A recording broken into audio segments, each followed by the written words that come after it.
Olympian, Kayla Miracle. Kayla, your concerns when she had at the end, as well as when you were on the shot clock, you got your thoughts on those 2 moments. I mean, it happened in the first match too, right? She got my legs those 3 times, and I was able to capitalize, actually 4 times, right? And I was able to capitalize on 3 of them with that crotch throw, which is not something I normally do, but I think just knowing I'm pretty good there, I'm kind of stingy. I feel kind of comfortable there, which most coaches don't love that position, don't love you being on your butt there, but I feel pretty strong. So once I tried for that last one, let's go up, then she can get the one for the reversal and ride it out like that. But no, once I felt I couldn't get it, I was like, I'm just going to hunker down, saw the clock, and just rode it out. Kayla, being a 2-time Olympian, what was the difference between the last time you were at this tournament and won it and now this one? I mean, same opponent. This time it's 2 matches, not 3. So my family, you guys are welcome because they were begging me not to go 3 matches again. But I think just the headspace that I'm in it's not about making the Olympic team or it's the Olympic freaking trials. Like, it's a match. It's 6 minutes. And so I think that's the biggest difference, right? So, and then having Liepritz in my corner, 100%, makes you a pretty dang good wrestler. Kayla, initial thoughts going to Paris? Does it settle in you? Just pumped. I'm excited that I get to experience the Olympics for what the Olympics are, and that's the community and having my family there. And I didn't get that last time. I felt like I was robbed, so I really wanted to win this opportunity to do it again and have my family by my side. Yeah, family was wearing these shirts. Yeah. Instead of Way of Life on the back. Is that after a special meeting too? Tell me about that. Rudis. Rudis is the company that sponsors me. So this little guy right here, and that's their slogan, A Way of Life. Earlier this week, you talked about when you were at the Olympics, you thought too much about the process. How are you going to just keep it simple this year?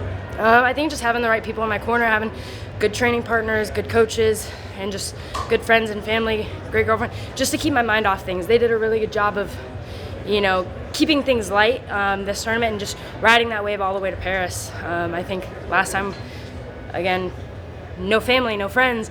We were quarantined for a week and a half before. That's not what the human needs. So getting to experience the world will be good and keep my mind off things. USA's biggest competition has been Japan, whether it's the Worlds or the Olympics. How do you guys catch up and separate or being on top? I mean, just get better every day at each individual weight class, right? Like, I'm excited for that Sarah Hildebrand you was talking about. Like, that's going to be electric. It hasn't happened yet, and I'm just pumped for it. And then for me, I've lost to Japan twice in the World Finals, once at U23, actually 3 times, once at cadet, once at U23, once at senior. And I mean, yeah, they're great. They have such a great legacy, but it's time for them to come down. Like Team USA, we got to step it up. Kayla. So coastal redwoods, tallest tree. The root system is really cool to me because it's not very deep. They're really shallow, but they connect with each other. And so to me, I have the connections right here. You can see them. And so I can be my tallest tree, my best self, because of my community and the people around me. Where do they exist? Where does that really exist? California. When did you get it? Right after Pan Am's, right after qualifying the weight. Kayla, what do you think it says, especially for young LGBT wrestlers, that they see you and they see you continuing to do this while you are out and proud? I mean, I think just in general, representation matters, right? Growing up, wanting to be an Olympic champion and not even knowing that women's wrestling wasn't even in the Olympics until, Dad right there told me. He's like, whatever. But then I get to be a roommate with Sarah Hildebrand at Fargo, right? And I'm like, oh, shoot, there's women out there. So I think, yeah, same thing. Just representation matters. You see it, and you believe it, and you can do it. And you mentioned Lee Pritz. What do you think having him now in your corner has done to help you?